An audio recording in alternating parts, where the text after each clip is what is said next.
lò fẹ́ mi gan fúnra mi personally mi gan fúnra mi wọ́n tún wọ́n lò fúnra mi wọ́n tún wọ́n lò gbójú la hawla wala quwwata illa billahi alil azim lórí pé dákẹ́ mọ́ sọ̀rọ̀ Yunusa mọ́ ọ̀dà platform tó dálẹ̀ gá ayọ̀ ẹkùn bẹ̀ wọ́n yọ mí ládùmí bí ẹ̀mẹ́ta mo ń bẹ̀bẹ̀ kiri ni mo sọ fẹ́lẹ̀ mo wá dé tó ń fi mí tayé lómi ọmọ fi mí jẹ ọmọ pè mí lórí fóònù kọ̀ pé wọ́n kò ń fi mí tayé sọ̀rọ̀ tẹ́ẹ̀rí bẹ́ẹ̀ sí wọ́n rẹ́rìn nínú ilé mi something I initiated lórí bá ṣe capture Yunusa kúrò níbẹ̀ yẹn lórí ibẹ̀ tá fi capture gbogbo wrongs rẹ̀ tó fi kúrò ńbẹ̀ èmi tí mo tún wá initiate ẹ̀ tí mi ò sọ̀rọ̀ bá pẹ́pàpà ẹ wá nítorí ẹjọ́ tí mò ń ròyún kí n má bàa rojọ́ mọ́ ẹ wá lọ employ services àwọn kan tí mo bá ti sọ̀rọ̀ wọn ò ní wo issues tí mo sọ̀rọ̀ lé lórí wọ́n rọ̀ lù mí ní bàbá lọ́ba ní ká ẹ ti lè bínú pọ̀ ju o àgbàlagbé sì ṣe báwọn ẹnu tẹ́ fi ń ṣàdúrà kẹ́kẹ́ mọ́ fi ṣe pé wọ́n á mọ mú àwọn àdísì kankan mú kankan wọ́n mọ rí gbúrọ́ gbogbo ẹ̀ wọ́n mọ rọ́ọ̀lù mi lórí mo láwọn ọmọ nínú platform àwọn ni wọ́n mọ̀ sọ pé dádì ẹ má fèsì o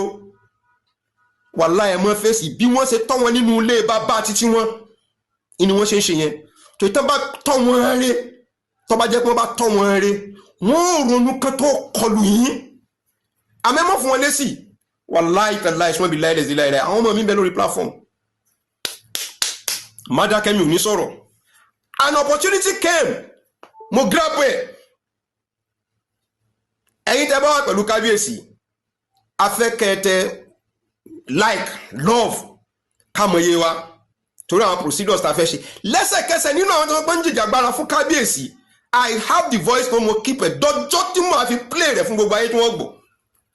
ẹnì kankan gbọ́dọ̀ tẹ love and like yo àwa yìí fúnra ara wa lásọmọ ẹni tó bá fẹ́ tẹ kódà á kó gbogbo akọ́ńbí ni àwọn àgbáyà kan mọ́ ṣòfò tó fẹ́ ṣòfò tó gbé wọ́n ti jẹ Ògbómọ̀ṣọ́ jẹ lájẹrun níbi tìlú wọ́n kó wọn jẹ níbi tọ̀rọ̀ ti tẹ̀sìn tó fi wọ́n sọ lórí níbi tẹ̀sìn wọ́n kó jẹ tó wọ́n fi jẹ́ kárọ́nà rọ lórí ìrìn àjò yìí àwọn sọ pé ẹ wo kẹjọ ṣe tẹ́ṣe ẹ jẹ́ ká wọ́n wá ṣe bí ìgbà tẹ́ ń jagun ẹ jẹ́ ká evacuate gbogbo àwọn tó wà mẹ́ evacuate gbogbo wọn bọ̀ wá síbí. Can just imagine mo ń sọ yìí nítorí ẹ̀yin tẹ̀ sí lórí platform yẹn tẹ́ wà lọ́nà jíjìn kẹ́ lè mọ problem tá ní l'Ógbómọ̀ṣọ́ kẹ́ lè mọ problem tá ní l'Ógbómọ̀ṣọ́ wọ́n wá sọ kí ní ẹ̀dọ́ òṣèlú ọwọ́ di dáńsẹ̀ wọn lọ rí pé ìwọ́n mọ̀ bọ̀ àti lọ rí ìjókòó ní àbí èyí tán lọ rí ìjókòó tó ẹgbẹ́ gbogbo wọn pátá mùsùlùmí ni wọ́n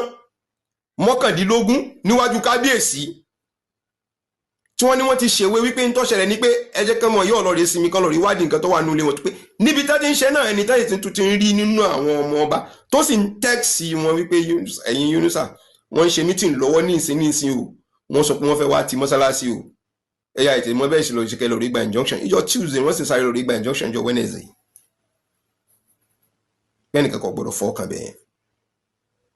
ìyún náà tún kọ́ èyí tá à ń tún bá kiri pé ká pìyàn lẹ́jọ́ ní ká pìyàn lẹ́jọ́ lọ́hùn nígbà táwọn ilé ayélára sọ̀rọ̀ ni wọ́n sọ̀rọ̀ ní tán fi kó lọ sọ́dọ̀ commissioner of police òun yá wò pé gbà tóun fẹ́ rìtáyà ti súnmọ́ kọ́mọ́ fi tí wọ́n kó bóun inú ìtẹ̀ ìtàrí mi náà pé kí wọ́n lọ sí kóòtù kọ́mọ́ mọ̀ fà kọ́mọ́ lọ rí kó bá retirement ti tòun. wọ́n dé kóòtù wọ́n débẹ̀ tí wọ́n bẹ̀rẹ̀ sí máa sọ̀rọ̀ ká ọmọkùnrin yìí ò ṣe dá o commissioner of police kò tí ń gbà tá ìwé ńgbà tó fi dijọ́ kejì jọ́ kẹta wọ́n tún ní kan tó padà lọ́sẹ̀ tí ó tẹ̀lé Yunusa sọ pé òun ti gbọ́ òun ti gbà òun fẹ́ lórí yanjú rẹ̀ àṣé wọ́n lórí prepare ara wọn láti lórí tún gba injunction láwọn ọlọ́pàá lórí ni pé àwọn ọlọ́pàá ò gbọ́dọ̀ dá sọ́rọ̀ Ògbómọ̀ṣọ́ mọ́ àwọn ọlọ́pàá wa ní àwọn ò ní dá sí ọ̀rọ̀ Ògbómọ̀ṣọ́ mọ́ ṣùgbọ́n àwọn náà tún ń gbẹ́jọ́ àwọn ará Ògbómọ̀ṣọ́ lọ tán fi arrest wa lẹ́yìn ìgbà tán ti lórí ṣèwé pé òun ò ní dá sọ́rọ̀ Ògbómọ̀ṣọ́ mọ́ náà ti arrest mi lẹ́ẹ̀mẹ́ta